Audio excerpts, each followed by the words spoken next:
Beautiful. All right. Jake Robinson, thanks for coming on the show. Man, I'm excited to be here. Tell me something good.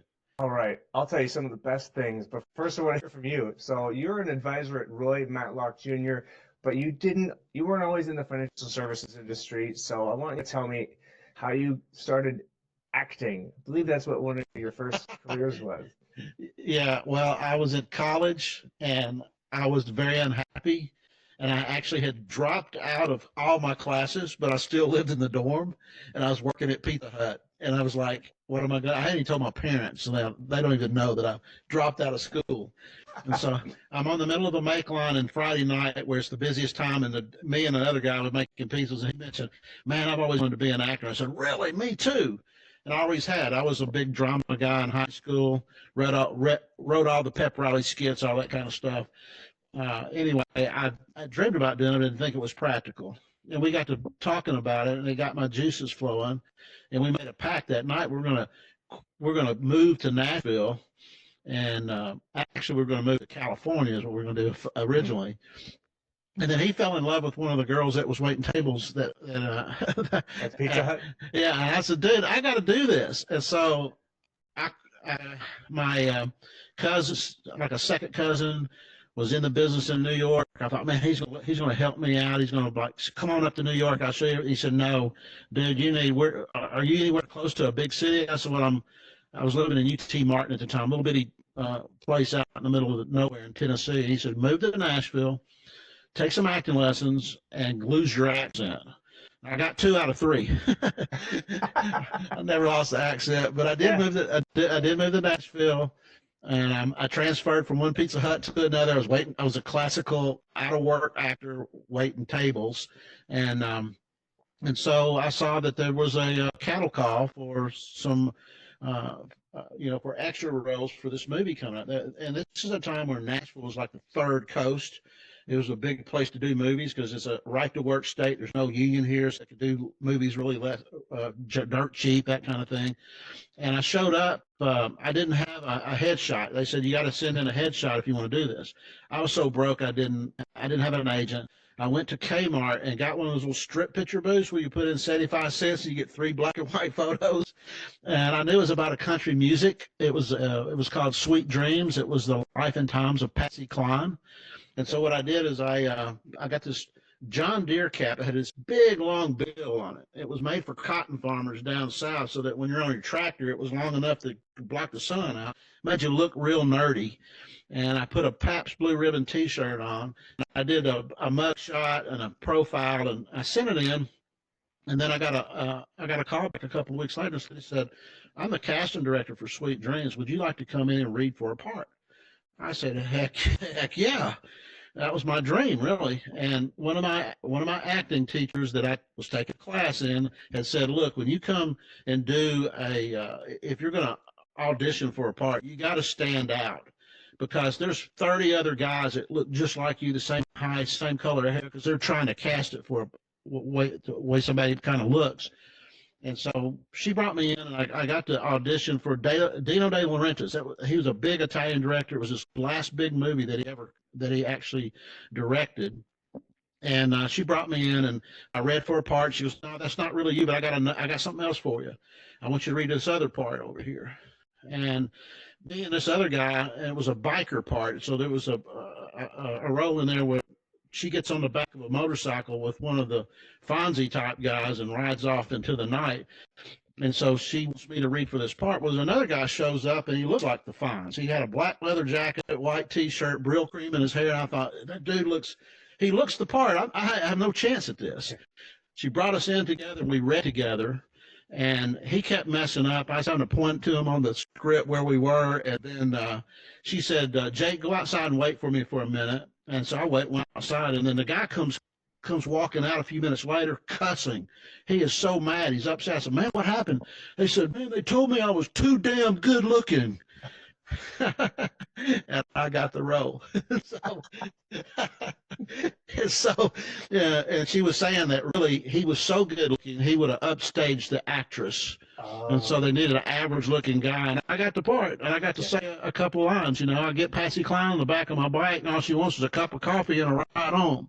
Wow. And she's trying to make her husband jealous or boyfriend jealous. And so, anyway, it was a fun role. Sweet Dreams. Go check it out. I might get a 13-cent, and I have. Yeah. I've gotten 13-cent residual checks, 15 years later. Yeah. So, That's amazing. Yeah, because once you get speaking roles, that's when you start making money. Right? Oh yeah, I got paid really well. This is back in '85. I got paid like $1,300 for about 2 or 3 days of work, which is a lot of money. And when I rolled up on the set, I said, they said all the extras are in that big warehouse. So there was a bunch of them over there in front of the mirror. I said, no, I actually have a speaking role. He says, who are you?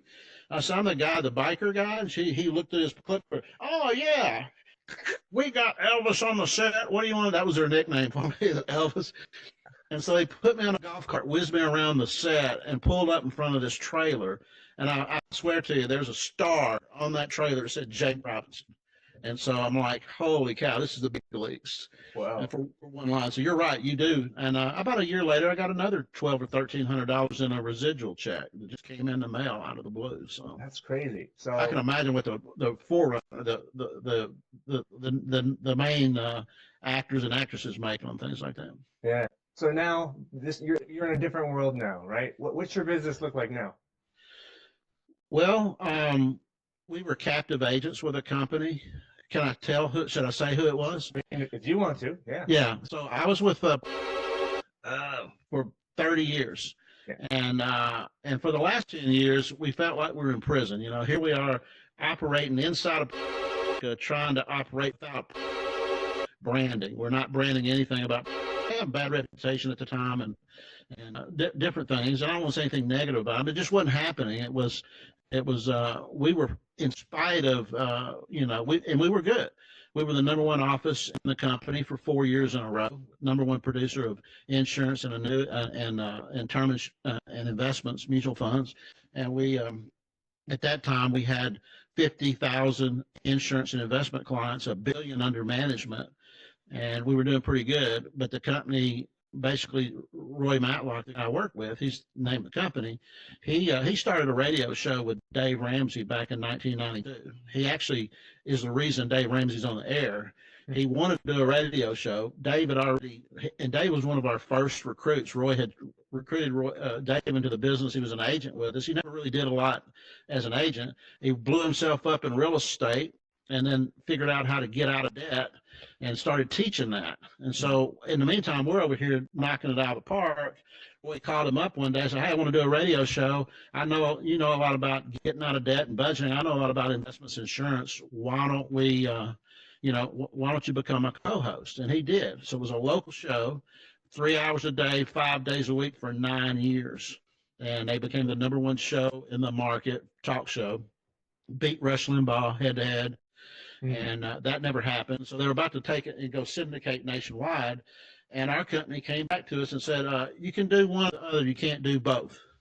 And so Roy had to make a decision. He's making 7 figures a year in the business. And we had that, a lot of clients and a lot of AUM. He thought about leaving. Back then in 2002, it was very difficult to go spin up a financial services business, very regulated at that time, lots of overhead, lots of money.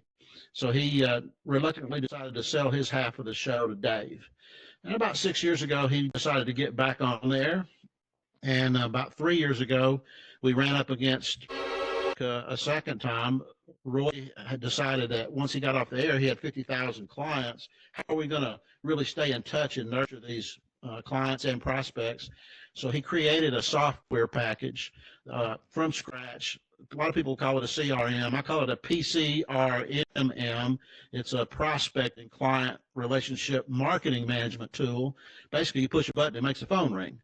And we had about 4,000 agents that started using it around the country. A lot of the leaders and they loved it. And a lot of the agents out there that had never, say, broken a 6-figure income were stuck at 80 grand, let's say. Within 8-12 months, they were doubling their income using this software, because it really it takes the effort you're putting into your business For the same effort, you'll get about double the results over the course of about a year. And we saw it over and over and over. Company came back, so we don't want you selling that software to the other agents. We're like, do you see what kind of production it's having? Yeah. We tried to sell it to them or license it to them. They didn't want to do it. It was not invented here syndrome. So they basically shut us down. They shut the software down, and we got into some litigation. But everything's good now. We left and started our own broker dealer, RIA, hybrid, full service insurance. We're really good at marketing, and so it took us a minute to get stood back up, but we've been able to, gosh, we got a prison now. It's being an independent contractor and being able to choose your best of breed products, your unicorn type products. You don't have to settle for second best, and we have ferreted out some of the best products in the market when it comes to whether we're going to use mutual funds or structured notes, or whether we're going to do some kind of healthcare plan, or whether we're going to do term insurance or IUL, all that kind of things. And serendipitously, we wound up with some of the highest contracts in insurance and annuities in the marketplace. And so now, when I run across an insurance agency that are doing pretty good, I'll ask them, well, what if I could match your contracts, pay you what you're paying now, run your business through our platform, and we'll offer our software at no cost or very little cost that will double your business inside of the year. And we'll train your guys to do it every week live on a Zoom call to teach them how to use it. What we find is a lot of people are out there using, HubSpot or Salesforce or Go High Level. Yep. They're great programs, and they're sophisticated as heck, but sometimes they're just too sophisticated. Maybe sometimes they're too complicated. Fred Flintstone we designed our program that Fred Flintstone can use it, and for some, it's very intuitive as people get up and running really quick. So now we brought on two companies this past year with about 400 insurance agents each offering that software, and one of them has about 50 or 60 financial advisors. So it's not, it's agnostic. We can work with investment advisors with that same program. It makes it easy for us to offer it at no cost if we can backdoor into the insurance side of the business. If there's a financial advisor out there that has insurance or doing insurance, and we recently spoke to a fellow that he was at the Edge conference. He's one of the speakers, and Joe Anthony. I don't know if that name rings a bell. But anyway, he runs a digital marketing agency, and he's telling me that he's got RIAs approaching him saying, look, these guys have got to step up their insurance game because we need to get more profitable to be able to compete for valuations and things of that nature. And we're like, we could probably teach you how to do that. We've got this thing over here. So the PCRMM. Yes, that's it. The push button, make phone ring. That's what. So when you say, does it make your phone ring or the other person's phone ring that they pick up? What we wanted to do, and what Roy always dreamed of, is that he would wake up and open up his calendar. There would be appointments on it. He wanted to phone the ring in. And so when you have a lot of clients and or prospects, first of all, most people, they don't really have a good system. Somebody hands them a business card, it winds up on their desk or in their drawer, or they put a name in a phone. They didn't put any notes with it. And then 3 months later, like, who is that guy? I don't even know who it is. Write it down on a piece of paper. Those are suspects. And if you could take those suspects and put them into a container where you never lose them, you take the suspects, turn them into prospects, take the prospects, turn them into clients, take the clients, turn them into more business with those clients and referrals. And that's what the system does. It never loses. And so we've got a lot of animation, probably got like 200 pre-written campaigns that cover insurance and investments and client relationships and all this. And we do a lot of content, educational marketing. That's, I think, the key to developing trust and developing strong relationships, so that when somebody dies and hands them inheritance, or they quit a company and they got a 401k to roll over, or they sold a house and they have cash coming in, they think of us because we're dripping on them. We're inviting them to webinars and seminars and email drip campaigns for educational purposes. So that's basically what it does. How often does it promote to those people? So, but if you're an advisor, you need to have a list of people that it's marketing to, right? Yeah. I mean, everybody knows somebody, right? I mean, one of the ways that you prospect with it, it's mobile friendly. Mm. So Roy Matlock, I told him you need to write a book, dude. How I make $20,000 a month eating out for dinner. And so that's what he does. He's single. He's my age. He's 64. He's single, and he's not a bad looking guy. And so he goes to a higher end restaurants and eats, but he always eats at the bar. Mm. And we It's nice to somebody at the bar. he always meets somebody. And the people at those restaurants have money. It's not, Mm. this is more like the $70 and up type of thing.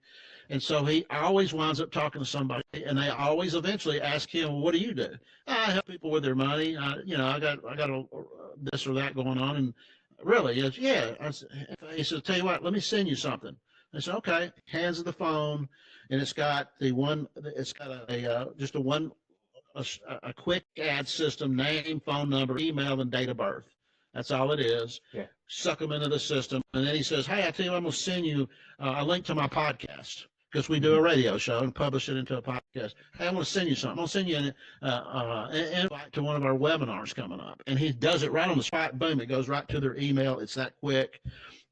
And then they're in the system.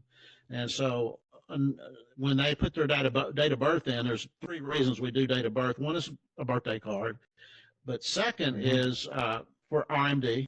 So if a person hits 73 and a half, we need that date of birth in there. We don't have to get it then, but it's nice to get it up front.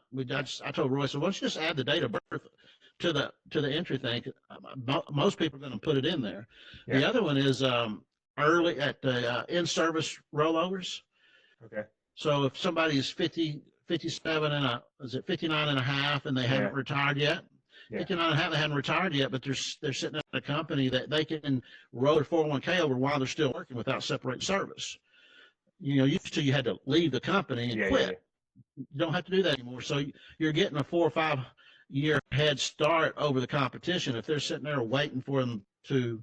So we want that thing to pop up every month. It tells us all the people in my database that's turning 59 and a half that needs to be reached out to for a possible in-service rollover. Just things like that.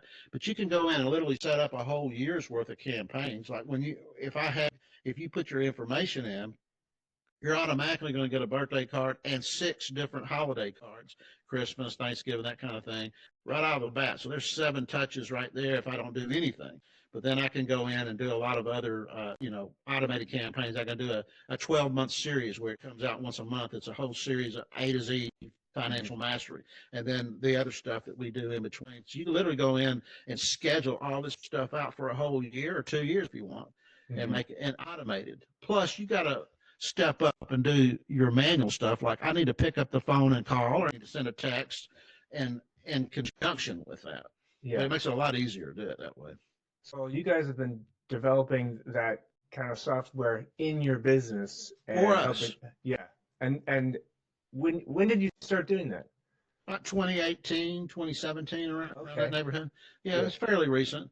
And Roy is always way back in like 1995 or 7, before there was anything called a CRM back then. He was using Microsoft Access, which is a database program, and he was putting dollar prospects in that. Then and then he probably used Excel for a minute, but he figured out he needed something more robust, so he hired a coder, a guy that could code. And he said, "This is what I want it to do."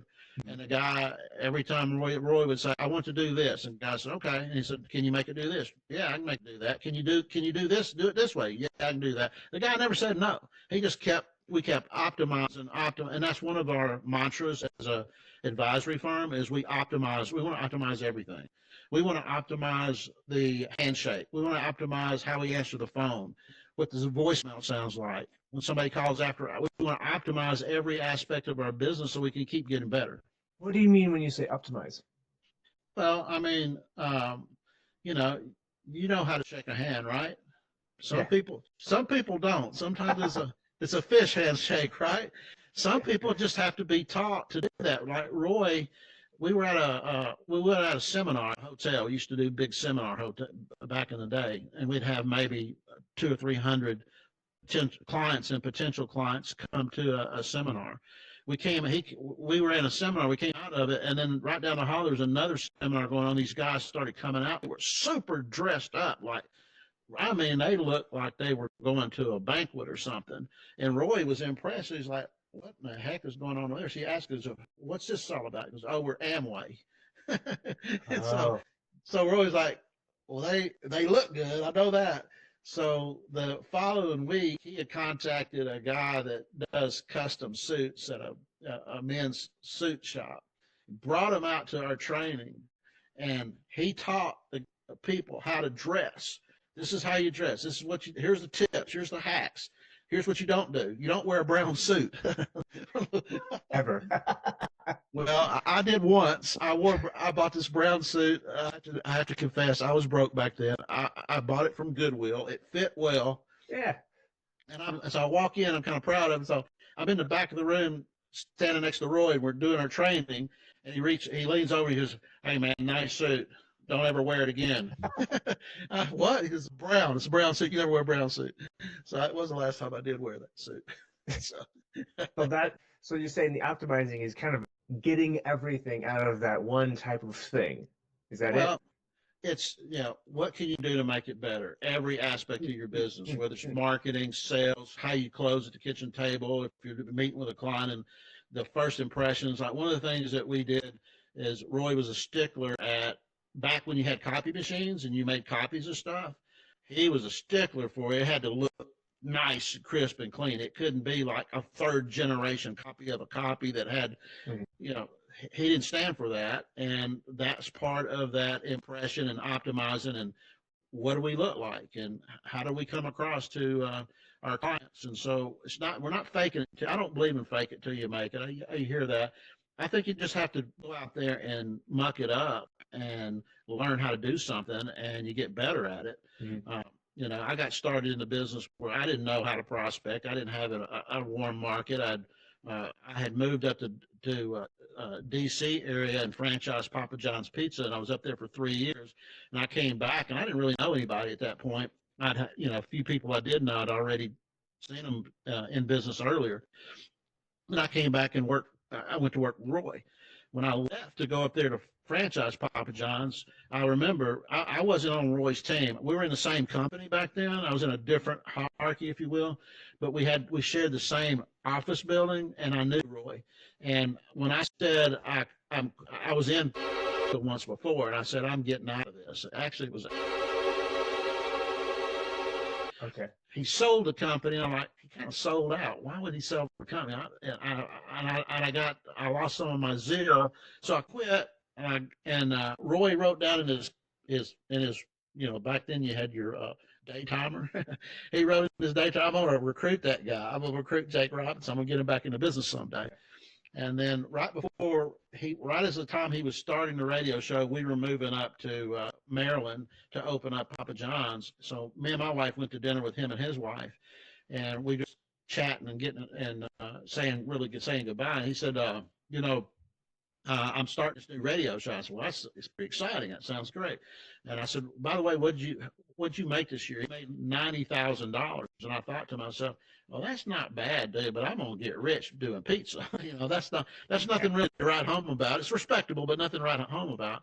And then 3 years later, I got ready. I didn't really want to do pizza anymore.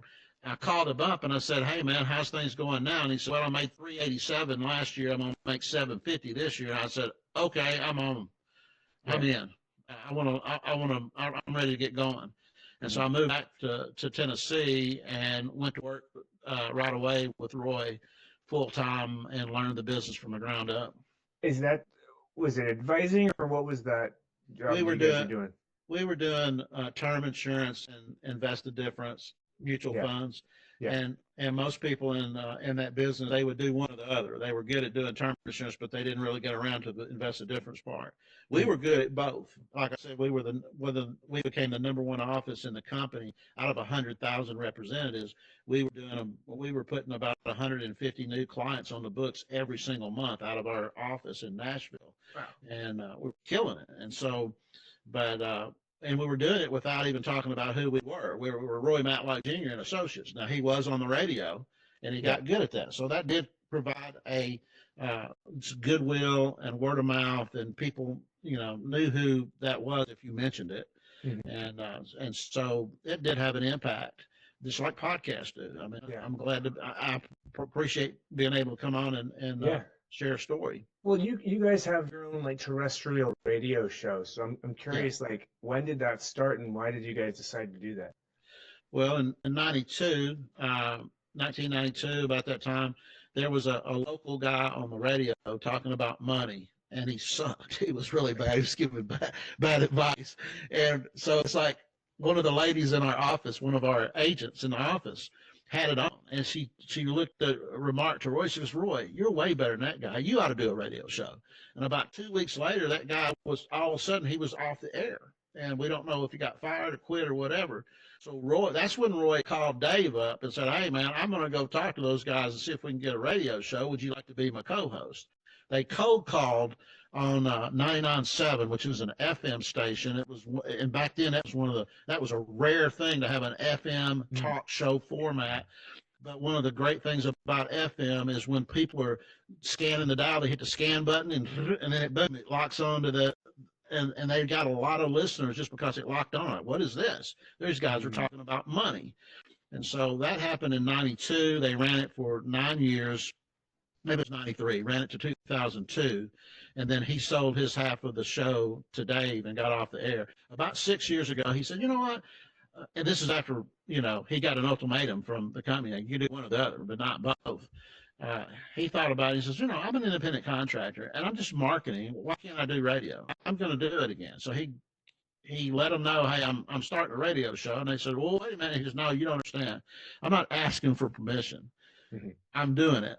And he got, and of course they acquiesced, and he got on the show about 6. So he's local, running on 3 different stations in Nashville on the weekend. You don't want to do it. I mean, if you're doing a 9 to 5, I mean, you're doing 5 days a week, 3 hours a day from like 1 to 4 in the middle of your day. That really can cramp your style.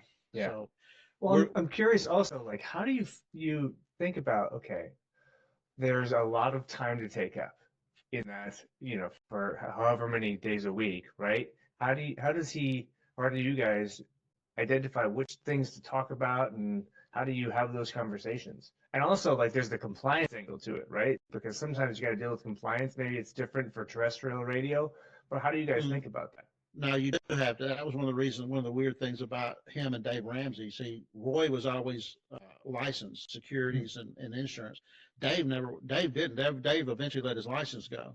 And so he's not regulated. So he can get away with more. He could give somebody bad advice without violating best interest or ironic, right? Yeah, very ironic. And it happens to this day.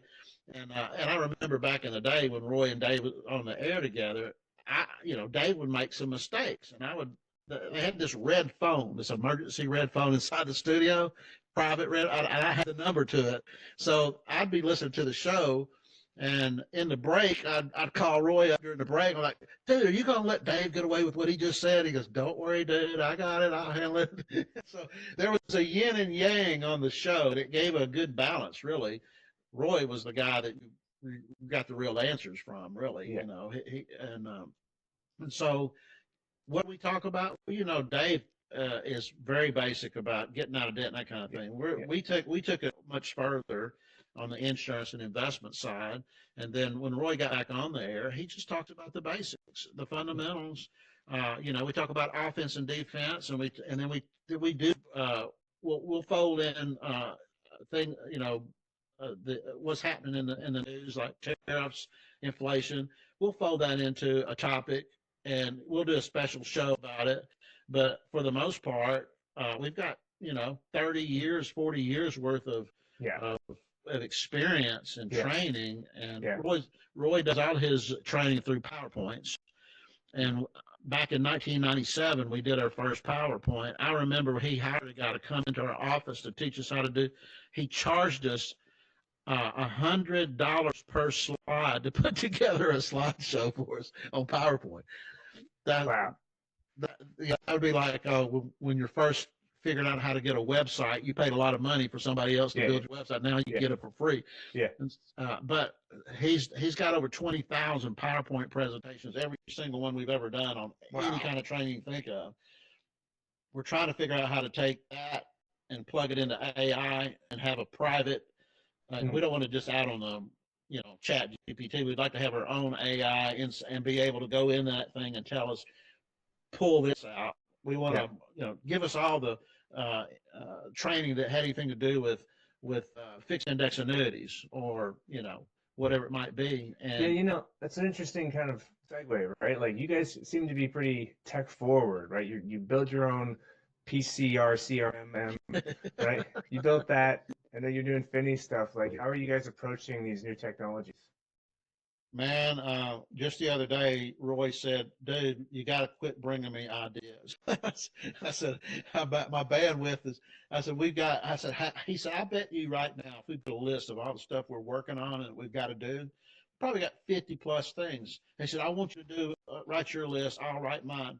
I came up with 54. He came up with a bunch that I didn't put on there. So he said, we got to be close to 100 of all these different ideas. I've got all these collaborators. Every time we go to a conference, I meet other. I'm not trying to find an end user client or I'm not trying to sell the software per se, but I keep running into people that we can do collaboration with. We believe in co-opetition, not competition. So if you're an RIA out there and you're saying we're an RIA, we're in no, call us and let's talk about what you guys are doing. You might be doing something different than us. And we hooked up with a company where they've got about 50 advisors and about 400 insurance agents. But what they do is they run a TAMP. It's a husband and wife team that we hooked up with. They're attorneys and they specialize in securities law. It's like a marriage made in heaven because we don't want to do that compliance stuff. She does all the compliance. She does all the back office stuff. She does the trades, does the compensation, the paperwork, bookkeeping, etc. So as an advisor, you can go do your business. And she's got a bunch of different RIAs sitting on our platform that don't have anything to do with her own. She has her own RIA. And so we're working with those guys hand in glove. In fact, we're flying out to Phoenix. I'm not going to say when this is, but this is 5 years from now. You'll say, well, you flew out to Phoenix. Yeah, we just flew out there, but it was 5 years ago. But there's stuff happening. So I'm going to maybe plug right here. Right. If you're listening to this podcast, you're like, I want to know more about push button, make the phone ring. I want to know more about how to collaborate with a company like you guys. It's 5 years from now. You still should call us because we probably still are doing it. We're not planning on leaving, and we just wound up. You're having a good time. Yeah. So, for example, Finny AI, you mentioned them, the hottest FinTech startup out there. They got money from Y Combinator. The Morningstar president put the most money in. The CEO of Orion put money in. Josh Brown put money in. They're using an AI-driven type organic marketing program to help advisors connect with clients that are on their same wavelength, and so I see that they're the hottest startup. I read an article in CityWire that led me to their website. Looked at their website. I saw that Eden Ovadia is the CEO, and she's doing demos. And I called up Roy and I said, dude, here's the hottest FinTech company doing the CEO's doing the demos. We should get her to do a demo. We need to find out what they're doing, see if it's something we can use, or maybe we could do something. So we did it. She demoed it. We wound up demoing our software. And she leaned in and said, wow, I've never seen anything like this. And I said, what are you doing? This is early January. I said, what are you doing at the end of the month? She said, what do you got in mind? I said, well, we're having a little business soiree. We've got some other business partners coming in that we're working with. We're going to incubate and collaborate and brainstorm. You can come down if you want to. Rosie, have you ever been to Nashville? She said, no. She said, come on down. We'll wine and dine. We'll have a good time. And she said, okay. This is on a 20-minute call. We've only been on her for 20 minutes. Her and Victoria Tolley, her partner, came to Nashville and hung out with us for a couple of days. And we huddled at the country club that Roy is a member. And And so we figured out there's bound to be a way for us to work together. And we are looking at ways that we can collaborate with them. And then that led us to, we went to Future Proof, and they were there, and they invited me to dinner. And do you know Justice Mendez from 161? Sounds really familiar. This dude does huge events at college campuses, partly for the college students, but partly for startup companies. And he brings in VC backers, and he does it at college campuses like Florida State. And it's a big deal. And I went back and went through his whole Instagram from start to finish, and I watched how he progressed. This guy's killing it out there. So he's at this dinner, and we're hitting it off pretty good. And we're cutting up, and I said, "What do you do?" He starts telling me. He said, "Matt, where are you from?" I said, "Nashville." Oh man, I'd love to do an event at Vandy. I said, "Well, let's see if we can make it happen." Mm-hmm. And it's just so happened Roy knows the billionaire that funded the Owens School of Business over there at Vanderbilt, and we're going to see if we can make. And we don't know what's going to happen from it, but it'll probably be some PR and probably have a good time and help him out. And it just always leads to something good down the road when you're willing to figure out how can we work together. Yeah, I think that's an important point, right? Like if there's an advisor listening to this and they are trying to figure out how can I get more involved in the industry, how do you approach that? How do you approach partnerships or you said co-opetition, right? What's your thinking to make that useful to you? One of the things we've come up with is a non-affiliation, non-compete agreement, because if you go to talk to a bunch of guys in Houston that has 400 insurance agents, and we say, hey, our contracts are higher than yours, why don't you run your business through us? We'll give you our software. And at first they laughed. They said, no, you don't have higher contracts. I said, well, okay, well, didn't you say you're using F&G for your IUL business? I said, yeah. What are you getting paid? 145% of the first year premium. Okay, we're at 155. And they're like, what? And then we show them our software, and their eyes pop out, and I'm like, wow. And so the guy just said, basically, if you don't have to give me a bump, if you'll just match my contracts, give me that software, we'll do business with you guys. Well, if they're doing 10 million a year, so you start running the numbers, you start thinking about how can we work with another company. Now, every time I look at somebody, if they're demoing their software, I'm not just thinking about how can we use it, because we may want to use it, but I'm also thinking, who are they doing business with that we could come in the back door and work with that company, and we all make money together. So I'm always there's always a way to do it. You just have to think outside the box. And if you don't have that, some kind of special sauce like we've got on the software, it doesn't mean you can't hook up with somebody like us or some other company that has. You just have to think towards that. So collaboration wise, it's always a go until they say no. I mean, I don't know. All you could do is ask, right? Do you want to come? Do you want to come hang out with us in Nashville? Yeah. No, you could have said no, right? That's good. I think, and also approaching these things in terms of, well, not in terms of can I do this, but more in terms of how can I get this done, right? How can I make this work? That's really the answer right there. Is how can we make it work? Never say no. You always think about how can I, or what's stopping us? How can we fix it? I'll say this though, if you want to collaborate, I would say Future Proof is a great place to make it happen for financial advisors. Have you ever been to Future Proof? I have not, but you were mentioning it. It was like your feet in the sand. It sounds pretty good. You're literally on the beach doing a conference, and they've got stages like you would have for bands, and they would have, and then everybody has their their booths out there in the sand. And they got one little boardwalk of a walkway that you can walk up and down. But they do breakthrough meetings, which if you're an RIA, if you're a financial advisor, you can go to the next one's coming up in Huntington Beach this fall. There's no ticket to pay. You don't have to pay anything to get in. And Future Proof will pay you up to $750 towards your hotel and flight if you'll just sit down one-on-one with 8 different hosts there that do these one-on-one 15-minute speed dating things. And they do all the, so you just pick and choose who you might want to get with. I'm sure they got an algorithm, but they have an app, and then they notify you, okay, from 10 o'clock to 11:15, you've got 4 one-on-one schedule underneath this huge pavilion with like 400 tables that 800 people can get together one-on-one. It's the greatest thing ever. It was the most productive thing I've ever been to at a conference. I went to 23 of those one-on-ones, and I probably got 5 or 6 companies that are ripe to do Yeah. business with us in some kind of collaboration.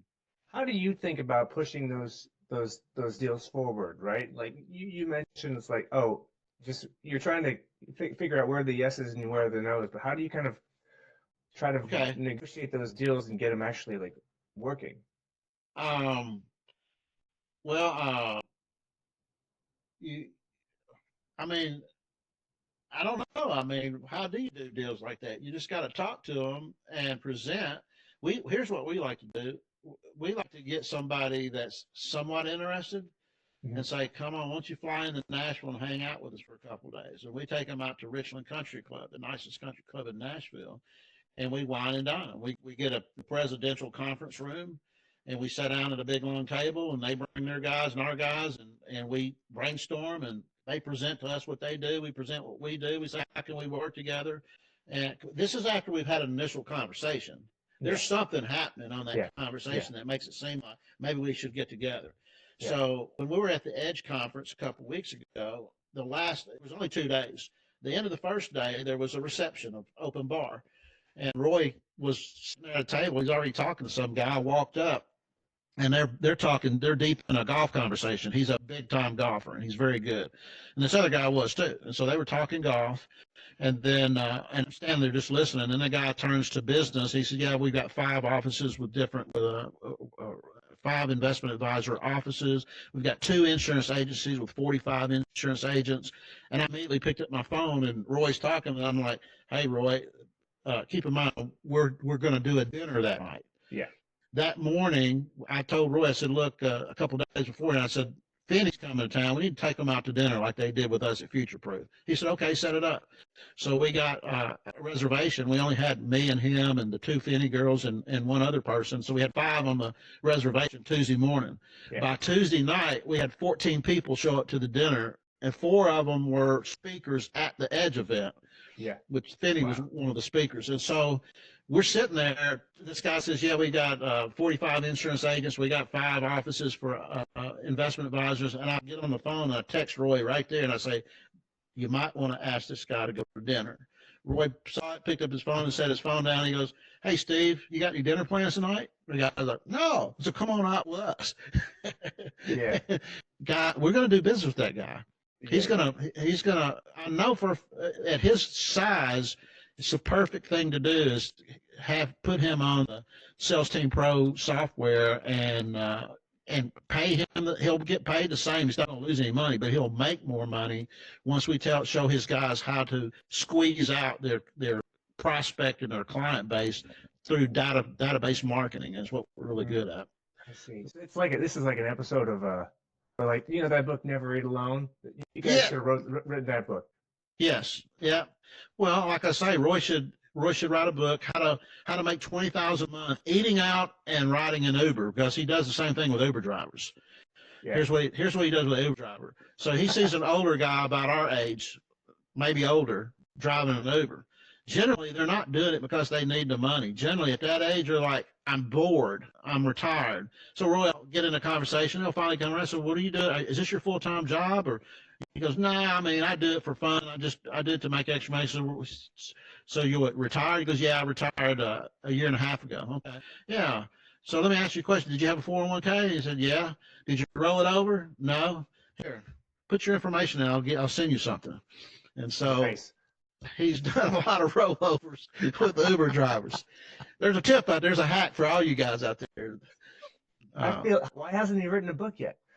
Bandwidth, literally. It's because we came out of where we were, had some litigation, and that took a lot of wind out of ourselves and having to learn we had to learn what all this stuff was. We never heard of structured notes. We were in a cocoon over there selling term insurance, overpriced term insurance, and invest in mutual funds.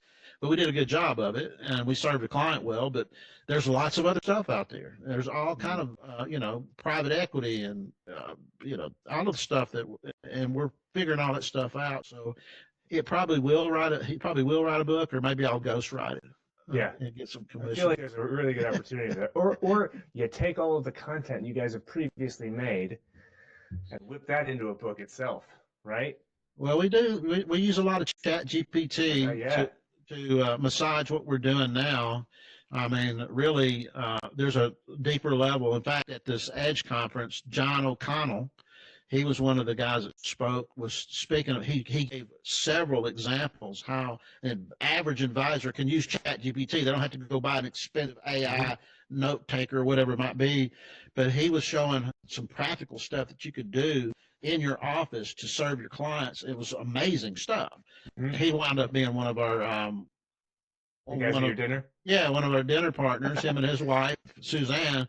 And I think he's got like an email list of like 106,000 people on an email list. And we're like, we've got an email program. Maybe we should do a webinar or something. So definitely do that. If you need to put it on that webinar, let me know.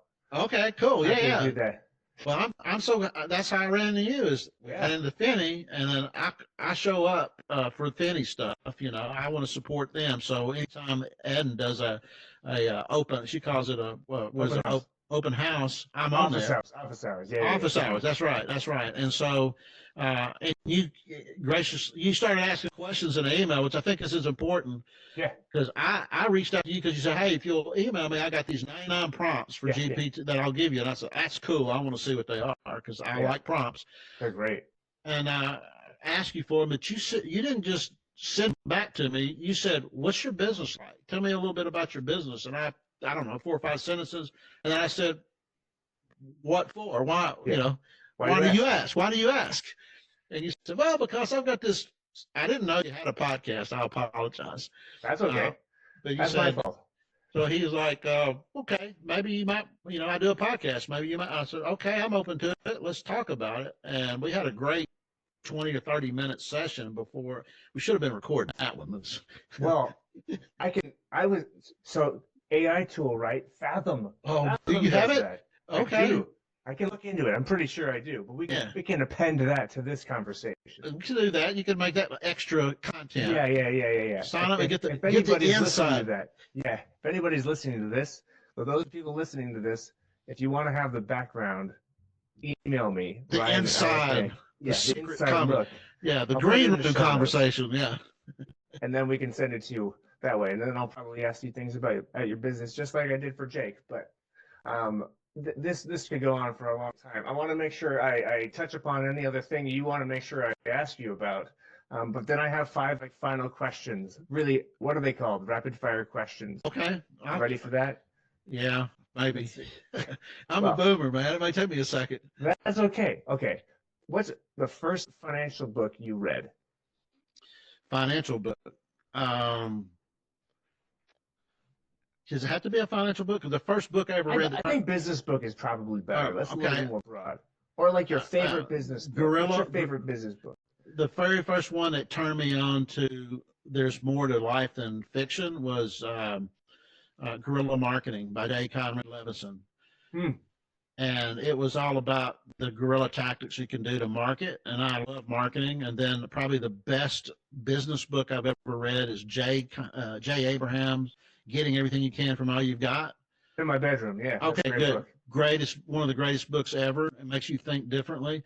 Of course, I read Financial Peace early on, but I don't know. There's been a couple of them, but to tell you the truth, nothing really struck me as something that the one financial book, and I can't remember the name of it. You can probably tell me, where you learn how to segment your business, compress it, and you take your whole book of business. You say, well, 80% of 80% of your profits come from 20% of your clients. Is that the 10x is better than 2x? No, that's a good book too, though. I read you can't tell. Let me just see if I can do this. No, you can't. I'm blurred out. But I've got 3 floor to ceiling bookshelves there. Yeah. This is my library we're sitting in, and so I've got almost every business book and financial book you can think of. But that was a different book, but it talked about how a financial advisor can only work with about 100 to 125 people before you get strung out. and then out of that 100, maybe 20 of them is doing 80% of your business. So the other 80%, you could almost get rid of them. And one of the guy that wrote the book talked about how that worked. He was able to compress his whole book of business down and gracefully move those other clients to younger agents, or someone maybe went somewhere else. But he stuck with this 20%. His business exploded, profitability exploded, because he was able to spend time with the ones that really mattered versus being stretching himself too thin. That was a big eye opener for me, and a light bulb moment. I wish I could remember. I think they call that the Pareto principle, right? 80-20, the 80-20 rule, something like this. Yes, the 80-20 rule, but it's also applied to compressing your book of business, analyzing your book of business, compressing it, and then off. That makes sense to me. What if you were going to talk to yourself when you were an actor? What would you tell yourself? You should have went to the dailies. If you're in in the movies, I didn't know this. They did scenes, but after the day's filming, they take all that film that day, and all the actors come in and they replay it. They call it the dailies. Yeah. And I could have been hanging out with Jessica Lange and Ed Harris and some of the other people in the movie. John Goodman was in that movie. That was his first silver screen movie. I wish I'd known that. But what I really probably would tell somebody that's young like that is take more risk. You know, you got to take risks, because you'll regret not. I'm glad I did that. I thought my parents would kill me, but my mom and dad finally figured out I was serious about it, and they got behind me. And my dad always told me, he said, son, you can do anything you want to do in life. Just do it 100%. Don't, I'll back you, but I'm only going to back you if you really are serious about it. This is more of a longer question, but you can answer it pretty quickly, I bet. How does creating mead apply to, or brewing mead apply to financial planning? Well, there's a lot of different ways you can brew mead. It's not just, do you know what mead is? It's like an ancient beverage, right? It's like an alcoholic beverage, something like this. It's honey wine, if you want to boil it down. It's what the Vikings used to brew in their horns or whatever. But it takes a lot. It takes some experimenting. Yeah. You can just add water and yeast and honey, and it'll turn into something. But you can also add fruit to it. You can do other things with it. And so there's a whole range. So it's just like investing. Do you want to be somebody that deals with ETFs only, or do you want to be a guy that's on a platform doing advisor fees, or you want to be a broker dealer? Do you want to deal with insurance? Mead is a whole range of things that you can develop. It's fun, and it's easy to do. You can do what's called micro meads, which is basically like a gallon of mead. Put it on your countertop, and you can whip it up in no time. In about 3 or 4 or 5 weeks, you've got it's alcoholic beverage. So it sounds like it's forgiving when taking risks. Yes, yeah, you can't hardly mess up mead. If you do, you can take whatever mead you have and throw it back in something else as a starter. Yeah. And I know a guy that does that. He makes whiskey. He's got a still for whiskey. So people bring him their crappy mead that doesn't taste good, and he puts it through his distiller and comes up with something new with it. That's cool. Last one. Actually, there's two. Okay, I can do it. What's an industry buzzword you cannot stand? Gosh, I don't know. I'm getting AI fatigue. yeah. Maybe that, but I'm not sure. I'm from the South. I like to say niche. I don't like the word niche. Sorry, I hate that. It's a niche. Okay, I think I know the answer to this last one. What is a client event that you swear by? I think it's a dinner for you, but what's a client event that you guys swear by? Well, I told Roy, I said, we just need to follow Finney around and go to all the conferences they go to, and we need to host the dinners. And I'm serious about that. We're doing a dinner. We're going to be at the Edge Conference in Boca coming up in June. And if you hear this before this podcast, be there. Maybe you get an invite. If you find me, we're going to be doing a dinner there. We're going to be doing one at Future Proof on the West Coast. And I told Roy, I said, I want it to get to the point where that at an event, the question everybody's asking each other is, hey, did you get an invite to the RMJ dinner? That's what I want it to turn into. And so there's no reason not to do it. It's crazy. You should do your own dinners, and you should invite some of the speakers out. You just don't have, and bring in some of the guys like the guy that we met at the bar at the end of the day there. So yeah, dinner, you nailed it. It is dinners. Yeah. That's perfect. Well, if somebody is listening to this and they want to get a ticket to your dinner, how do they get in? How do they get a hold of you? Man, you can find me on LinkedIn, D. Jake Robinson. Can I get my phone number out? If you'd like to, yeah. Yeah, I mean, who's going to call me except other advisors? 615-796-9958 is my mobile number, Jake Robinson. I'm on Facebook. You want to go check out our website. It's roymatlockjr.com, roymatlockjr.com. It looks a lot more like a radio website because keep in mind he is on the radio. We're doing some revamping on that right now, but that's a couple of different ways you can get with me.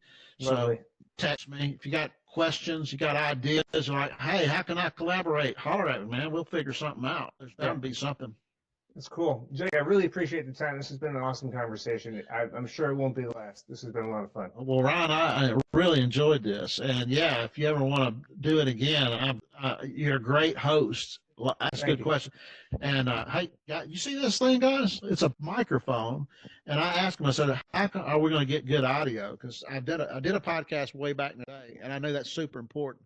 And the joker just sent me a microphone. It shows up from FedEx. Like, what the heck?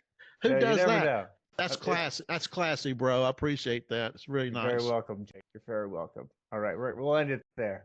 All right, man. Appreciate it. Cheers.